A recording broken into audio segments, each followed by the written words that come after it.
تابعوا معنا الفيديو حتى تشوفوا طريقة كيك بدون بيكنج باودر. مرحبا ياباني. مرحبا، اليوم بدنا نعمل معكم كيك ياباني بدون شو يا زويا؟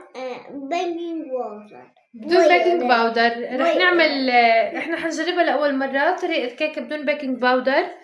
هي فكرتها كتير حلوة للي ما عندهم بيكنج باودر أو ما بيحبوه. هي طريقة كيكة يابانية، فرح نجربها معكم. أول شي هون حطينا بقلب الصحن، بدنا صحن مجوّر، حطينا فيه 3 حبات بياض البيض. رح نفصل الصفار عن البياض. احنا هون حطينا بياض البيض، رح نحركه كتير لحتى يصير عندي لونه على بياض.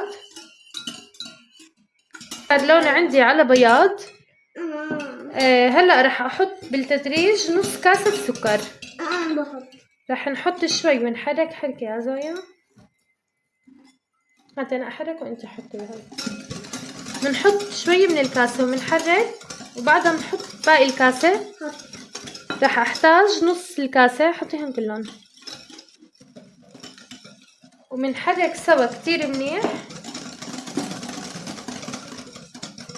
بنحرك كتير منيح ليصير عندي كريمي. بعدها رح نحط صفار البيض اللي عندي 3 حبات صفار. رح نحركهم كتير منيح. هلا بنحط فنجان حليب. هلا رح نحط فنجان قهوة حليب بودرة طبعا، وبعدها رح نحط نص فنجان مي. حركي زويا،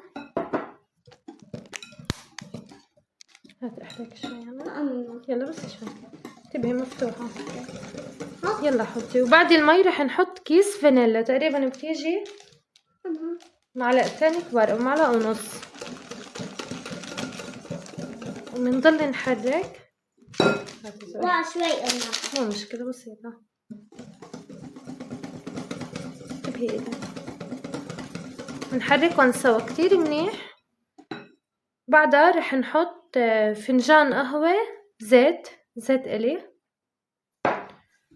وبنرجع بنحرك كتير.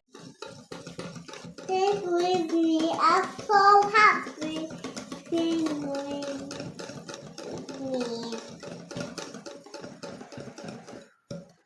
محمد نبينا، أمه آمنة، أبوه مات. هلا بعدها رح نحط نص كاسة طحين بالتدريج. طالب عنا كان يدافع عنا، والسيدة حليمة ريعتنا بينا.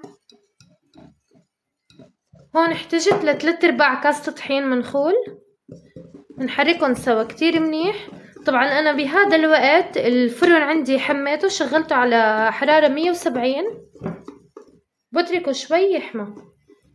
وجهزت صينية عليها ورق زبدة، ورح ادير هلا خليط الكيك بالصينية. هيك صار عندي خليط الكيك جاهز. هلا رح اديره بالصينية وافوته بالفرن. لا خلص حاجة ماما. هون رح اديره على صينية مدهونة بورق زبدة. بعدها رح ادخله على الفرن. حطيته بالصينية ورح ادخله الفرن. نحطه بالفرن من 3 لنص ساعة. هي الكيكة مثل ما انتو شايفين جهزت. مبسوطة. هلا بس ضل إن ندوقها. استني ماما طلع. شكلها طالع ظريف. الكيكة أخذت معي 20 دقيقة تماما. بدنا نجرب طعمها. طبعا زويا أصلا هي جوعانة وما تغدت، فما عم تصور. بدك من هي جهة ومن هاي الجهة بالمرة. يلا بس شوي. ومن هاي. فرح هلا نشوف كيف طعمها. هي لساتها سخنة. شو هيك بس تستني شوي. لا سخنة كتير هي. هلا طلعت من الفرن بس زويا ما عم تستنى. طبعا شكلها ظريفة كتير. شايفين ما أحلاها. هلا بس تبرد دوقي طعمها. بدك هي كمان؟ طب يلا دوقي طعمها بس تبرد. بدي هاي. استني بس تبرد. وطعمها كتير لذيذ. هي شكلها من جوا طلع هيك. طريقة كتير ظريفة للي ما عندهم بيكنج باودر أو للي ما بيحبوه، وتغيري عن الكيك العادي. ومهم صار يعملوا معاه شاي مرمرية، نمشي نعمل شاي مرمية. يلا هلا بعمل لك شوي.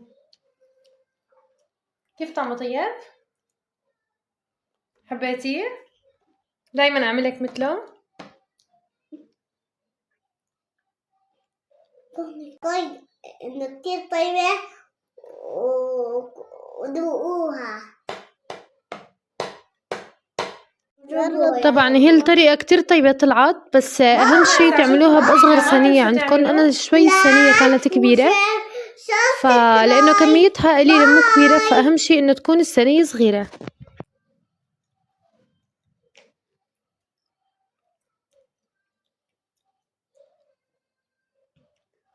بطعم الليمون.